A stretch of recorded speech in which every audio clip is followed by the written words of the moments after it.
নমস্কার বন্ধুরা, আশা করি সকলে ভালো আছেন, সুস্থ আছেন।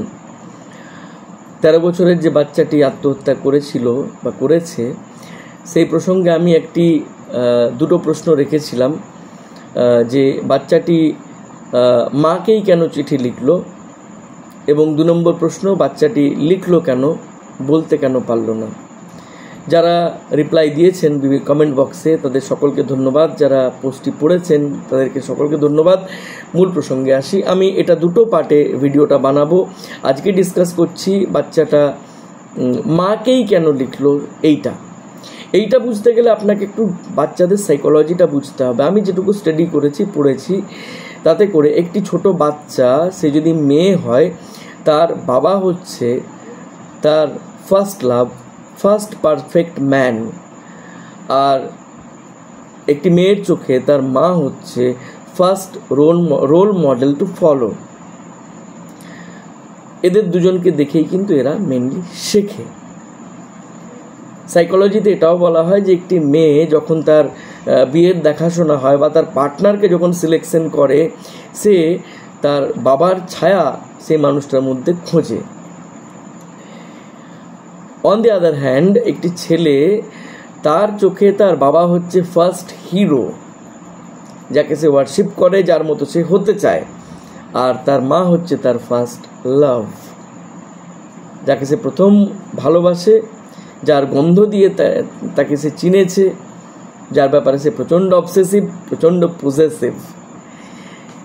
এবারে একটা জিনিস লক্ষ্য করে দেখবেন, আপনারা যারা ছোট বাচ্চাদেরকে পড়িয়েছেন ছোটোবেলাতে বা এখন পড়াচ্ছেন, ধরুন আপনার বাচ্চাকে আপনি ABCD বা অ আ ক খ লেখাচ্ছেন এবং সে লিখছে, কিন্তু তার পারফেক্ট হচ্ছে না কোনো একটা পার্টিকুলার হরফ, কোনো একটা পার্টিকুলার লেটার, কোনো একটা পার্টিকুলার অক্ষর সে পারফেক্টলি লিখতে পারছে না। সে এসে আপনাকে দেখাবে, মা হয়েছে। আপনি বললেন না, এখানটা একটু গোলমাল হয়েছে, আবার নিয়ে যাবে, আবার লিখে আনবে, মা এবার হয়েছে, দেখো তুমি যেমন বলেছিলে আমি তেমন করে লিখে এনেছি। না, এখনও হয়নি, এইখানটা এরকম করে হবে। আবার যাবে, আবার মুছবে, আবার লিখে আনবে, মা এবারে হয়েছে। এইটা বাচ্চা কেন করে? এইটা বাচ্চা তখনই করে যখন তার কাছে তার মায়ের সার্টিফিকেটটা, তার মায়ের ওপিনিয়নটা আলটিমেট হয়। মানে মা যদি বলে দেয় হ্যাঁ হয়েছে, ওর আর কারোর ওপিনিয়ন নেওয়ার প্রয়োজন নেই। মা যদি বলে যে হয়নি, তাহলে ও পারফেক্ট করার চেষ্টা করবে। এই সমস্ত ক্ষেত্রে হয় কি, শুধু এটা হাতের লেখার ক্ষেত্রে নয়, জীবনের সমস্ত ক্ষেত্রেই এই বাচ্চারা মাকে কিংবা বাবাকে, যে কোনো একজনকে নিজের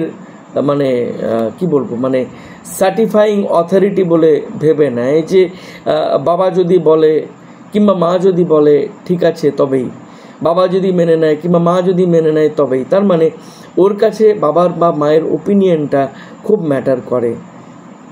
এই বাচ্চাটাও কিন্তু সুইসাইড করলো ঠিক এই কারণেই। ওর কাছে এটা আঘাত লেগেছে যে, আমার যেটা অনুমান হয়েছে যে ওর মা ওকে বিশ্বাস করছে না। ও ওর মাকে প্রমাণ করতে চেয়েছিল যে আমি চুরি করিনি। বাকি ভাড় মে যায় দুনিয়া, কে কি বললো আমার কিছু তাতে বিরাট কিছু আসে যায় না। তুমি বিশ্বাস করো যে আমি চুরি করিনি, তুমি বিশ্বাস করতে পারছো না, এইটা আমার কাছে পেনফুল। এইটা তখনই হয় যখন একটা মানুষ আর একটা মানুষকে প্রচণ্ড ভালোবাসে, প্রচণ্ড বিশ্বাস করে এবং প্রচণ্ড শ্রদ্ধা করে। এইটা তখনই হয়। তো এই জন্যই আমি সমস্ত মা যারা আছেন বা মা বাবা যারাই আছেন, যারা এই মুহূর্তে ভিডিওটা দেখছেন বা শুনছেন, তারা অ্যাটলিস্ট এইটা করবেন যে যদি আপনার বাচ্চা আপনাকে স্ট্যান্ডার্ড একটা অথরিটি বলে বা সার্টিফাইং অথরিটি বলে একটা মেনে নিচ্ছে বা বিশ্বাস করছে, ভাবছে, তার সেই বিশ্বাসটার, তার সেই ভরসাটার মর্যাদা দিন, তাকে শুনুন। শুনলেই অনেক সমস্যার সমাধান হয়ে যাবে। আজকে মনস্তত্ত্বের মানসিক যারা চিকিৎসক, মনোচিকিৎসক যারা, মনোবিদ যারা, সাইকোলজিস্ট, তাদের চেম্বারে এত ভিড় বাড়ছে, তার কারণ একটাই, মানুষের মনের কথা শুনতে চাইছে না। B A listener. আপনি যদি লিসনার হতে পারেন, অনেক প্রবলেম কিন্তু আপনার সন্তানের ইজিলি সলভড হয়ে যায়। মনে রাখবেন, যে বাচ্চার বাবা কিংবা মা, বিশেষ করে মা বন্ধু হয়ে যায়, সে বাচ্চা কিন্তু লাইফে আর অ্যাজ সাচ কোনো প্রবলেম ফেস কিন্তু করে না। সকলে ভালো থাকুন, সুস্থ থাকুন, সুরক্ষিত থাকুন। ধন্যবাদ।